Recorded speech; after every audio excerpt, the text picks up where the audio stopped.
Bon, alors maintenant, dans les anciens chemins de fer français, il n'y avait pas de couloir unissant les compartiments. Les compartiments étaient nettement séparés, et comme on ne savait pas chauffer les wagons, il y avait par terre une espèce de pièce métallique qui était chauffée par de grandes bouillottes d'1,50 m à 2 mètres qu'on remplissait d'eau bouillante, de sorte que dans une gare où on s'arrêtait longtemps, comme la Mure, parce que la locomotive prenait de l'eau, eh bien, il y avait un maître bouillotier, qui était un employé de chemin de fer, qui avait fait chauffer 200 litres d'eau. Il retirait des espèces de conteneurs qu'il y avait sous ces plaques, remplissait ça d'eau bouillante, le remettait de sorte que les voyageurs avaient au moins un peu chaud aux pieds. Bon, et c'était un type de ranchal qui s'appelait Dessaignes, Joseph, plus communément appelé Sacadzan. Sacadzan était maître bouillotier, si on peut dire, à la Mure. Alors il mettait les bouillottes, comme c'était un homme sérieux, il faisait bien son travail. Mais un jour, il a oublié de changer la bouillotte dans un compartiment où il y avait un moine qui était nu-pied dans ses sandales.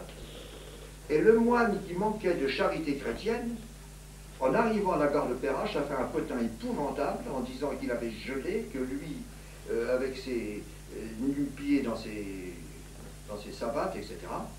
Alors, le bouillotier Dessaignes Auguste Joseph dit Sacadzan a été blâmé par ses supérieurs, qui avaient le sourire, et il disait après, je ne pouvais pas descendre à Perrache faire une commission, tout le monde avait le sourire. Ah, voilà le gars qui a fait geler les arpions du moine, voilà comment on m'appelait.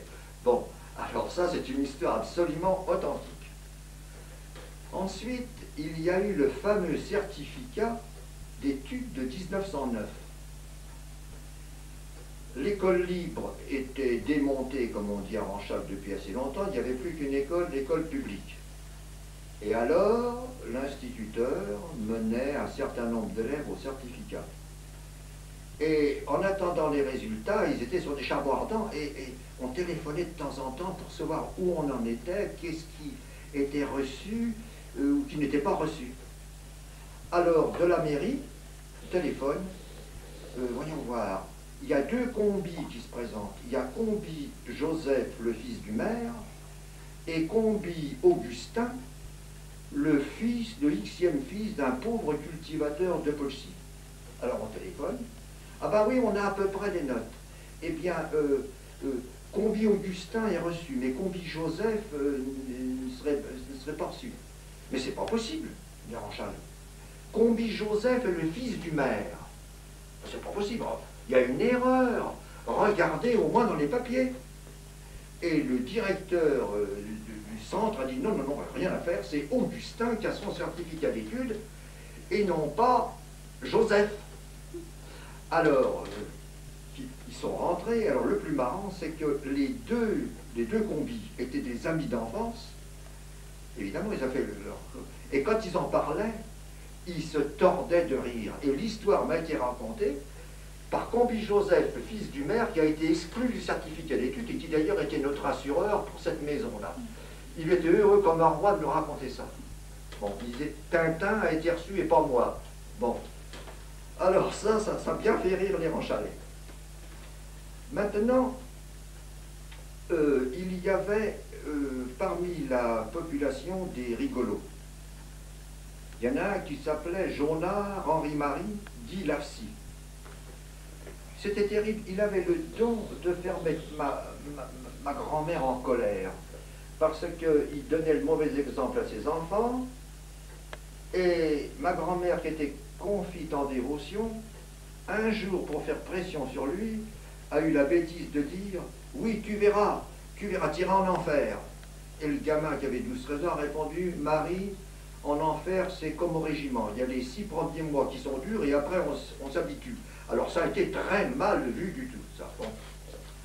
Plus tard, rentrant en permission, il s'aperçoit que un bon cultivateur, on pourrait dire le meilleur cultivateur de Ranchal, Louis Place, s'était marié. Et ce Louis Place, qui avait été garde champêtre très longtemps, on l'appelait communément le garde. On savait très bien que le garde, c'était Louis Place, cultivateur à Poxy. Il a gardé ce surnom pendant 50 ans, alors qu'il n'était même plus garde. Bon. Et évidemment, sa femme, c'était la garde. Il y avait le garde et la garde. Bon. Alors, quand mon sacripant, là, celui qui avait fait bouillir de colère ma grand-mère, est arrivé, il a bien examiné la jeune mariée, et il a dit, je regrette de ne pas être soldat à Polsy. Alors pourquoi, on a dit? Pour monter la garde. Tout le monde a ri. Bon. Sauf les saints gens. Alors maintenant,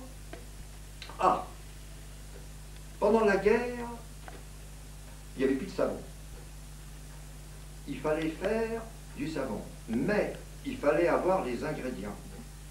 Mais quand, et d'ailleurs ma mère en a fait, là, mais quand c'était sur le feu, il ne fallait pas interrompre comment je peux dire, le bouillonnement des ingrédients. Et comme disait la personne dont je vais parler, il fallait y déminer, bon, c'est-à-dire touiller. Bon. Alors il y a une personne qui était assez bien de sa personne et qui était assez chaude. Elle avait rendez-vous avec un chéri qui passait de temps en temps en voiture pour vendre de l'épicerie.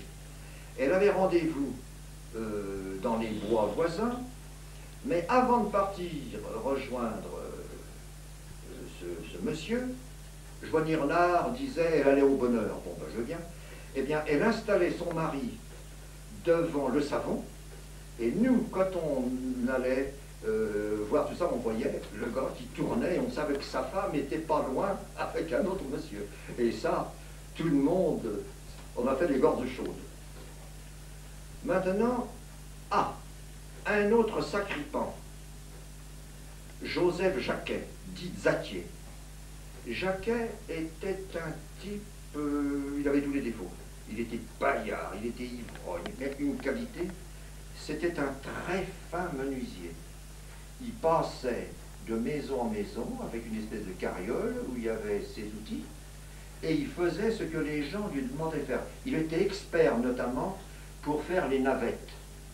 Quand les cultivateurs avaient tous un métier dans leur cellier, et avoir une navette qui coulait bien, c'était une manne. Parce qu'elle n'était pas en panne, elle donnait le maximum. Donc Zatier, comme on disait, il avait tout le talent pour faire des navettes imparables. D'ailleurs, quand sa navette était ratée, il l'achetait avec un juron retentissant, ce qui n'arrangeait pas les choses d'ailleurs. Et donc, nous en étions là. Or, ce Jacquet avait eu un accident de naissance et il boitait, disons, jusqu'à terre. Et il y avait dans le village, habitant le Chêne Sec, une fille, je ne peux pas dire une vieille fille, parce qu'à l'époque elle avait 40 ans, qui boitait presque autant. De sorte que, un jour, il est arrivé la chose suivante, que je descendais au bourg, et j'aperçois, vers la Gotha des Bades, cette personne du Chêne Sec qui allait nettoyer l'église, qui éteignait les cierges, qui était l'auxiliaire de monsieur le curé et qui était une très bonne famille, une fille épatante. Bon, d'ailleurs, elle est morte célibataire avec une de ses sœurs, il n'y a pas tellement longtemps, enfin, il y a peut-être 20 ans. Bon, très bien. Alors, elle avançait vers Polsy. Et puis derrière, il y avait le fameux Zatier qui, lui, prenait le même chemin, et alors tous les deux boitaient. La demoiselle boitait, et Jacquier, derrière, boitait. Mais comme c'était un homme qui était plus rapide, il gagnait sur cette demoiselle. Alors moi, je descends au bourg, je salue respectueusement cette jeune personne qui venait de travailler à l'église, et je croise Jacquier. Et alors, comme j'aimais bien blaguer, puis que Zatier comprenait bien la plaisanterie, j'ai dit, Zatier, c'est pas la peine de te dépatient, tu n'as aucune chance. Jacquet, c'est pas la peine de te dépêcher, tu n'as aucune chance. Alors la réponse, il m'a un peu du nez. Non sapo, de coup que strimpe en ma coin d'un leg bonat. Alors, bon, là je ne traduis pas. J'espère que vous avez compris. Alors j'ai bien ri. Voilà, il fallait faire les choses saintement. Bon, ensuite... Ah oui, alors maintenant, je ne sais pas si je la raconte, parce que... Si je peux la raconter, parce que c'est l'histoire du bouquin d'histoire de Vina. Voilà. L'école libre n'existant plus, l'Église supervisait tous les bouquins laïques. Et quand elle trouvait une anomalie faisant du mal à la religion ou offensant la bonne morale, eh bien, il y avait des réactions. Alors, un jour, l'archevêque de Lyon a mis Lucas sur un livre d'histoire, livre de Devina, qui était un excellent livre d'ailleurs. J'en ai trouvé un exemplaire dans les Vosges, qui prouve bien que ce bouquin-là avait été usité dans toute la France. Et ce bouquin-là disait que Jeanne d'Arc avait cru entendre des voix. Mon Dieu, c'était terrible ça. Alors le curé a décidé, sur le conseil de l'évêque, grève scolaire. Bon. Mais mon grand-père, qui avait l'esprit, on dit en patois, travard, c'est-à-dire contrariant, il a lu le truc, il a trouvé qu'il n'y avait rien qui n'offensait la morale, et il a dit à son dernier fils, le dernier qui est à l'école, le Joseph, tu iras à l'école, tu ne feras pas grève. Bon. Alors, quelques temps après, donc, mon oncle Joseph a continué à aller à l'école avec très peu d'élèves, les autres faisant grève.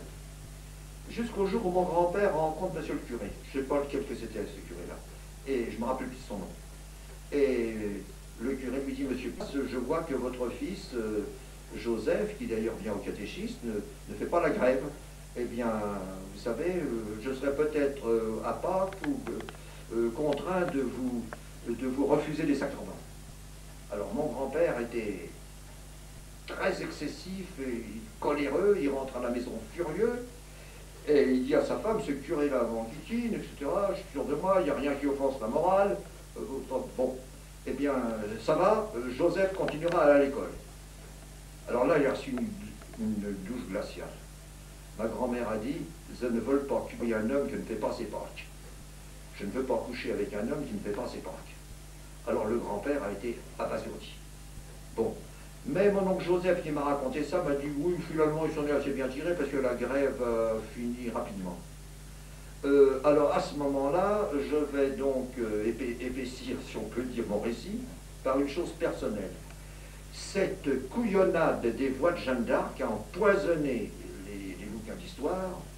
Eh bien, je vais vous donner mon avis en tant qu'enseignant. Il est certain que Jeanne d'Arc a entendu des voix. C'était peut-être une hallucination, je veux bien croire, mais Pascal disait, je crois aux témoins qui se font tuer. Or, sur le bûcher, elle dit, mes voix ne vont pas tromper. Et alors, on arrive à cette chose que même Michelet, qui était athée, appelait Jeanne d'Arc la sainte de la patrie. Donc l'affaire est réglée là-dessus. Alors maintenant, voyons voir. Alors autrefois, quand il y avait pas mal de monde à Ranchal, il arrivait que les joyeux compagnons, les rigolos, se rassemblaient au bistrot et disaient de contes fous, comme disent les Ranchalais, des âneries. Alors un jour, c'était en 1926, j'avais 10 ans, mon père s'était garé avec ces gens-là pour rire. Évidemment, il y avait Henri-Marie Jaunard-Dilafcy qui était là, avec d'autres encore, et ils racontaient des bêtises. Alors, ils vantaient leur mémoire. Alors, il y en a un qui se rappelait de son baptême. Alors, les autres. Tout ça, toutes des choses inventées, évidemment. Alors, on dit, c'est pas possible, mais si, mais si. Alors, les autres voulaient se rappeler encore de plus haut. Alors, il y en a qui se rappelaient, je ne sais plus quoi, l'autre, sa naissance. Alors, celui qui se rappelait de sa naissance, qui pensait avoir la palme de la mémoire, donnait un luxe de détails, comme a dit un des assistants, de luxe de détails à faire racole au code sang, c'est-à-dire à faire vomir les cochons. Bon. Alors, il pensait avoir la palme, il jubilait, mais il y en a un autre, je crois que c'est la psy, Calvé. Ben moi, je me rappelle encore bien plus loin. Je me rappelle être parti au bois avec mon père et être revenu avec ma mère. Il a été acclamé. Ça a été le premier prix. Mais alors mon père me chassait hein, quand j'approchais de la porte. C'était chez Camille Burnichon, ça. Bon. Alors maintenant, je vais simplifier un peu, parce que c'est un peu trop long, la mort du fil. Le fil était un barbu, pas sympathique, un peu cinglé, qui était cantonnier de commune. Personne ne l'aimait, faisait attention à lui, et puis les places ne fraternisaient pas avec ces gens-là. Et un jour, en travaillant dans les bois, il meurt brutalement. Alors son neveu, qui était un de mes amis d'ailleurs, qui était très gentil, vient le déclarer à la mairie, et pendant ce temps-là, il fallait aller le chercher dans les bois. Alors le père Gap, dont on a parlé tout à l'heure, qui avait un cheval, une voiture, va le chercher avec 2 ou 3 personnes, dont mon père, qui serait bien passé de ça, parce qu'il n'aimait pas ce type-là. Bon, alors ils arrivent dans les bois, ils trouvent cet homme raide mort, le nez contre le sol, il était un peu paralysé, jusqu'au moment où du garde qui n'aimait pas perdre son temps a dit « Dévirez-le dans nom du duel, retournez-le ». Voilà. Bon, on le descend à Polsy, on arrive, mais on l'amène chez son frère, il n'y avait pas de lit pour le mettre. Alors il y avait un petit lit, alors la patronne a dit « Mettez-le à un bégarde ». Un bégarde, il y a un mot français qui veut dire de travers. Alors il a tenu quand même. Et puis, mon père rentre à la maison, croyait que c'était terminé, mais pas du tout. Un des organisateurs des obsèques, Alexis, vient trouver mon père et lui dit « Ben écoute, le fil avait la maison militaire, toi tu l'as, Joignirnard, le voisin, l'a, les 2 premiers porteurs du corps à l'église, il faut qu'ils soient médaillés militaires. Derrière, on mettra Meillan et moi. » Bon, ben, ça va, alors mon père à contre-cœur accepte, parce que ça ne s'en refuse pas. Il va porter le fil, bon, et puis après la cérémonie, tout le monde va au bistrot. Moi, je me trouvais là par hasard, je faisais des commissions, il faisait froid, on va prendre un café. Et l'Alexis arrive. Il est d'usage que les porteurs fassent dire une propos de l'âme du défunt. Alors mon père, qui était plutôt pressé sous, qui grognait, combien oh, je ne me rappelle plus si c'était 3 francs ou 5 francs. Sa quote-part de la fameuse messe. Alors, il sort son porte-monnaie, il sort les sous, en grommelant à mi-voix, Amfaratien Zusgube. Alors, j'ai bien aimé ce truc-là, parce que mon père a été obligé de porter un gars qu'il n'aimait pas, et ça lui a coûté des sous. C'était encore pire du tout. Alors cet enterrement du fil a été vraiment pour mon père une punition. Voilà, voilà pour tout ce qui est de Ranchal. Alors maintenant, j'avais prévu 2 ou 3 familles notables, mais je ne parlerai que de Jérémy Combi. Les paysans de Ranchal étaient extrêmement pauvres.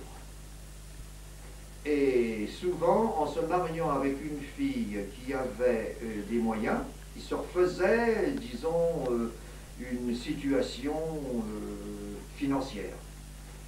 Alors, le père Jérémy, qui habitait au Suchet, qui avait de mauvaises terres, savait qu'il y avait une fille à marier à Saint-Bonnet, chez monsieur Mercier, qui était un très bon cultivateur, mais cette fille n'était pas bien. Personne n'en voulait parce qu'elle n'était pas bien, quoi. Alors lui a dit tant pis, elle a des terres, elle est plutôt riche, le père Mercier me donnera des sous, il l'épouse. Alors il a eu 2 enfants qui, bien entendu, étaient comme la mère. Alors là-haut, au Suchet, à côté du réservoir Géréman, c'était quand les enfants ont été grands, ça a été des grands cris, parce que la mère se battait avec ses 2 fils. Et quand le père Jérémy remontait de Polsy, il entendait des grands cris là-haut, et il criait « Bativo, Bativo, ton boucle de fou !» Quand ils se battaient ensemble. Bon. Alors, ça va bien. Le temps passe, il y a un des fils qui était tellement attigé, Joseph, il est réformé, exempté plutôt du service militaire, et l'autre part à la guerre, au 44e d'infanterie d'ailleurs, à Lons-Saunier. Et alors, la guerre, il n'a pas été tué. Et finalement, un jour, il écrit à son père, en 1918, qu'il revenait à la maison. Et comme le père Jérémie ne savait pas lire, il a descendu faire lire la lettre à mon grand-père. Alors mon grand-père a lu la lettre en disant, ben, Jérémie, ton fils Étienne rentre. Tu dois être content. Et le vieux était pensif. Enfin, Jérémie, ton fils rentre. Tu dois être content. Oh, il me fallait un fou de mai. Voilà. Sans commentaire. Je ne traduis pas le mais. Bon. Alors donc, c'est fini avec les familles en chalaise. Il y a maintenant, Didier m'a mis quelque chose. Le Polonais et ses ouvriers. Le Polonais et ses ouvriers. Voilà, il y avait un bon cultivateur qui s'appelait Polos, je ne sais pas pourquoi, il était surnommé Polonais. Il avait perdu complètement la boule et la folie des grandeurs. Toutes les maisons en rénovation lui appartenaient. Alors un jour, j'étais jeune marié, j'arrive là-bas, et au quartier, et je rencontre Polonais. Bon, alors on se salue, et il ne savait pas que j'étais marié. Alors il dit, mais on a que tu as trouvé une femme. Alors j'allais pas lui dire, dans les Vosges et tout ça, au hasard, je dis Asmanzoul. Ah bon, dans une bonne famille, oh mais ouais, alors ouais, il y a plusieurs faits, bon, oui, il y a une bonne famille, il y a le père, la mère, et bon, il y a une monnaie, tout ça. Ah oui, il fait. Est-ce qu'il y en a mais? Est-ce qu'il y en a plus? Parce que lui pensait se marier, il était célibataire. Alors ma femme, qui n'était pas au courant, vous êtes des vieux tout ronds, dit, qu'est-ce que c'est cette histoire de fou? Et puis au bout d'un certain temps, il me dit, est-ce que mes ouvriers travaillent toujours à Polsy? Alors ma femme comprenait de moins en moins. Qu'est-ce que c'est? Ah ben je dis oui, ils travaillent bien, ça va, ils sont, combien qu'ils sont? Ils sont 7 ou 8, etc. Bon. Alors plus ça allait, plus ma femme savait pas à quel sein se vouer. Alors finalement on s'est salué et je suis parti, alors je lui ai expliqué que c'était l'idiot du village, qu'il ne fallait pas le contrarier, il fallait dans son sens. Alors pour lui, il avait des ouvriers qui refaisaient toutes les maisons de Polsy et toutes les maisons de Polsy lui appartenaient. Voilà l'histoire du Polonais. Alors nous avions autrefois une voisine qu'on appelait la génie à la crue. Elle avait une langue terrible, elle était ordurière, mais avec une voix douce. Et quand elle se disputait avec quelqu'un, ce qui arrivait souvent, elle sortait des horreurs qu'on n'oserait même pas entendre. Alors un jour, elle s'était disputée avec la femme qui d'ailleurs m'a vendu le pré où j'ai bâti cette maison. Alors elle avait disputé, l'autre est également mal embouché, elle s'était dit des horreurs, alors là on peut dire à faire racco le code sang. Bon. Et puis il racontait ça à mon père, et d'une voix très douce, c'est ça, c'est la voix, j'entends la voix. Elle dit, oh, j'ai oublié de l'idée que quand elle venue au monde, elle était pleine de beau temps, parce que son père avait pris une maladie de coin, quand il a garde cette teinte. Voilà. Bon, alors ça, fallait le faire, hein. Je ne traduis pas, j'espère, j'ai décomposé, j'espère que vous aurez compris. Alors maintenant, nous allons parler de ce qui s'est passé un jour à Claveyson. Il y avait un paysan, le père Avenir, qui voulait donc marier sa fille. Il en avait vaguement parlé au curé, et le curé venait mettre ça au point.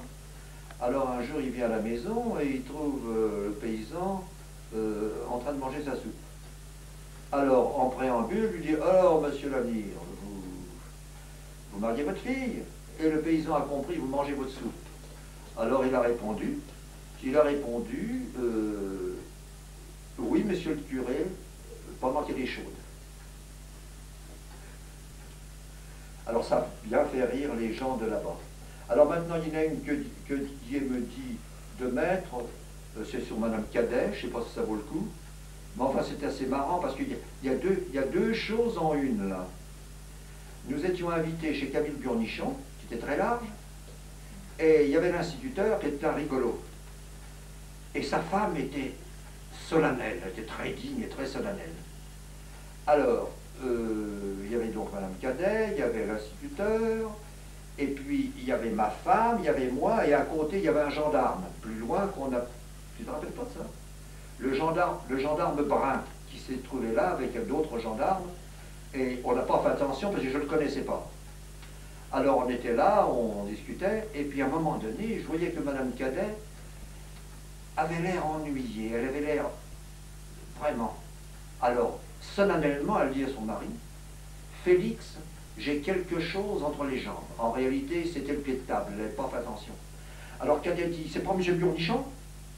Alors, M. Burnichon qui montait un litre de Beaujolais de la cave, non, non, non, c'est pas moi, je suis là. Bon, alors, tout le monde a éclaté de rire, bien entendu.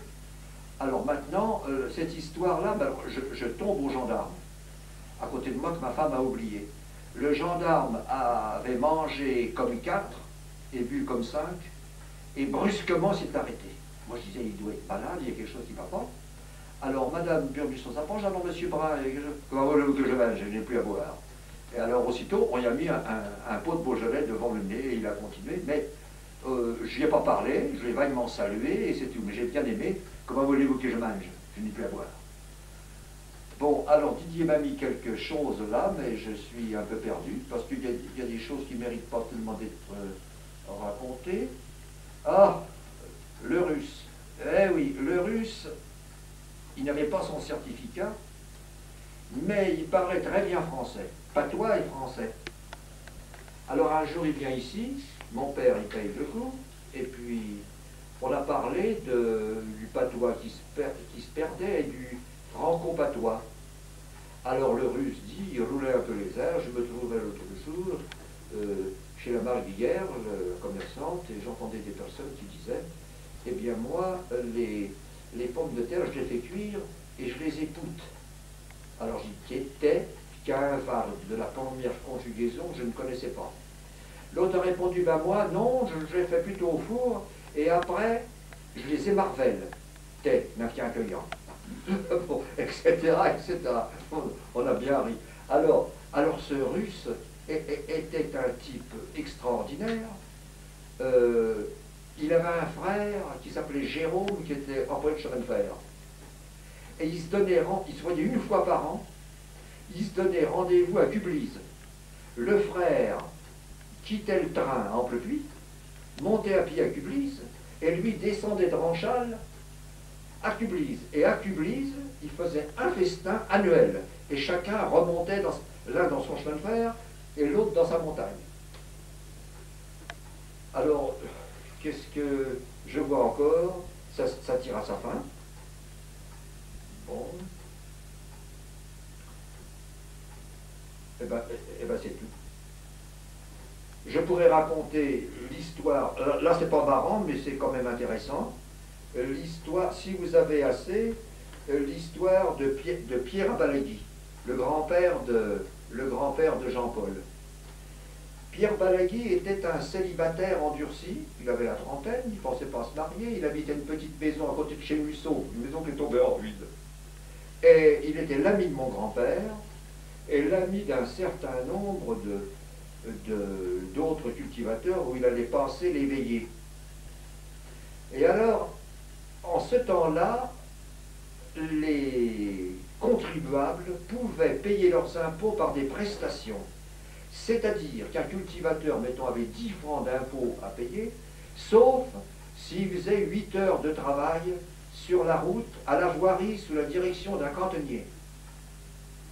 Alors, il y avait donc mon grand-oncle Pierre, qui avait choisi les prestations. Et il était à Favardy, en train d'empirer sous la direction de Pierre Balegui, cantonnier à Polsy. Il se met à pleuvoir, une petite pluie. Alors Pierre Balegui, qui sait très bien que les cantonniers ne doivent jamais se mouiller, il dit à Pierre, dis donc Pierre, on va arrêter de travailler. Non, non, non, non, je suis là, je peux rentrer à la maison, moi tu comprends, je me mets un sac sur les épaules et je continue à travailler. Et Pierre continue à travailler. Alors le cantonnier, voyant ça, il fait pareil, il ne pouvait pas laisser son ouvrier pendant qu'il ne faisait rien. Ils étaient en train de gratter la terre, arrive une calèche, il descend un monsieur qui était l'agent envoyé. Comment? Comment vous balayez, vous travaillez sous la pluie? Alors, le cantonnier répond, ben, il faut bien, monsieur l'ingénieur, tout ça, il travaille. Oh, ben, c'est très bien ça, je retiendrai votre nom. Bon, et puis c'est tout.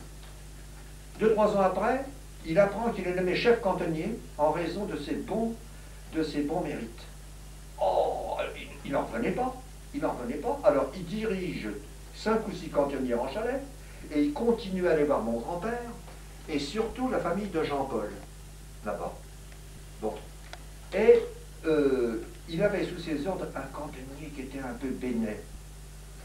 Et le cantonnier lui dit, là où vous allez veiller, là, chez les Suchets, ils ont une fille, je la trouve bien, je la trouve belle, moi je la voudrais bien, mais je ne sais pas parler aux filles.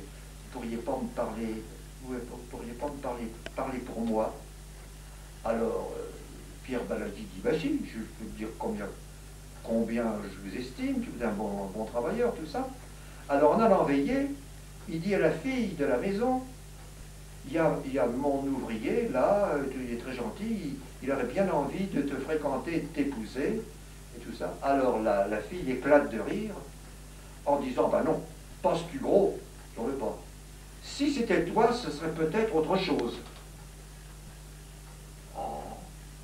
Il rentre à la maison, il réfléchit, le lendemain il revient. J'ai réfléchi, ben, si tu veux, ce sera mort. Voilà comment le grand-père de Jean-Paul s'est marié.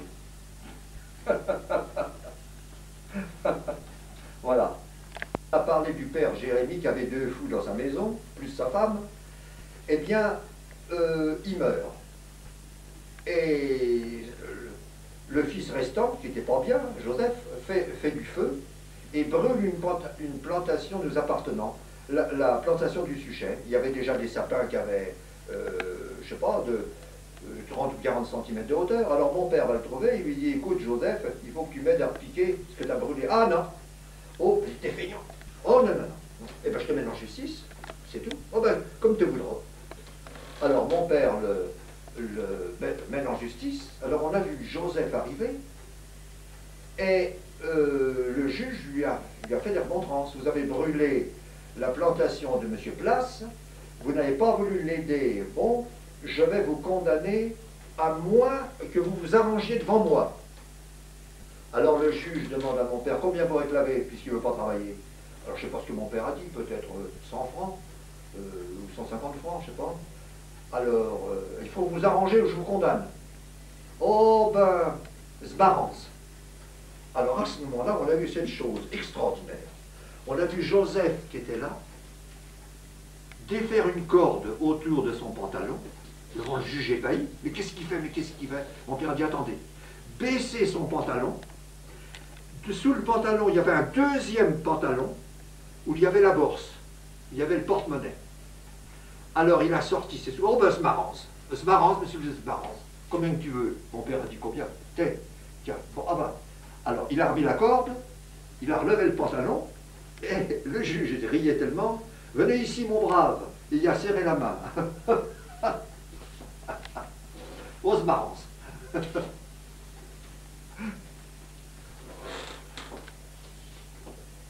Alors ce fameux Joseph, au moment où mon père l'a mené en justice, enfin a fait semblant de le mener en justice, son père venait de mourir. Alors il racontait ça à sa façon. Le vieux était bien malade, il était allongé sur le lit et il ne pouvait plus avoir sa respiration, alors de temps en temps il ouvrait la bouche. Et quand il ouvrait la bouche, je lui versais une gorgée de vin.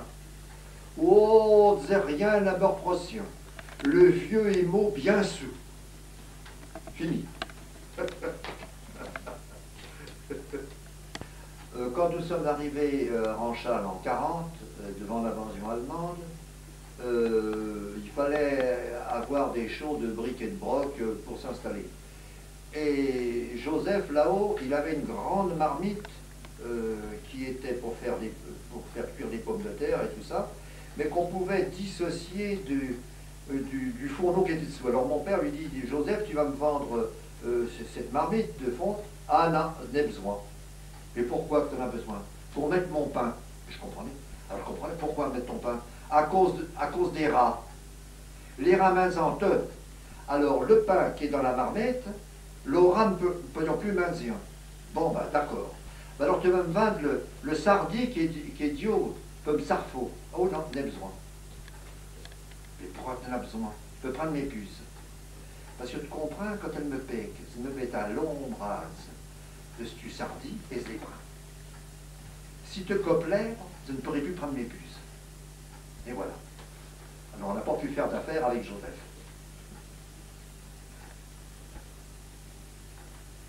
Bon, eh bien, ces histoires que je vous ai racontées, disparates, évidemment, se situent entre 1865 et 1950 à peu près. La plupart, c'est d'avant la guerre de 14. Je tiens ça surtout de mon père et des gens que j'ai fréquentés et qui savaient faire marcher les comptes, comme on dit à Ranchal, notamment Léon Corget, que j'aimais bien, Joigny Renard, qui était le cousin de ma femme, d'autres encore, l'oncle Louis de ma femme, et d'autres encore, Sakatsan, l'homme des bouillottes, qui était une véritable encyclopédie. Avec lui, on savait tout, ça remontait au grec. Eh bien, je vous dirai maintenant, sans fausse modestie, que ce que je vous ai raconté là, personne ne peut vous le dire. Premièrement, parce que les paysans ne sont pas tellement attentifs à ces petites affaires, et deuxièmement, ils sont tous morts. Bon. Ou alors ils en ont d'autres, dans d'autres secteurs. Mais enfin, je suis content d'avoir dit ça, parce que ça restera, je l'espère, dans les souvenirs de la famille,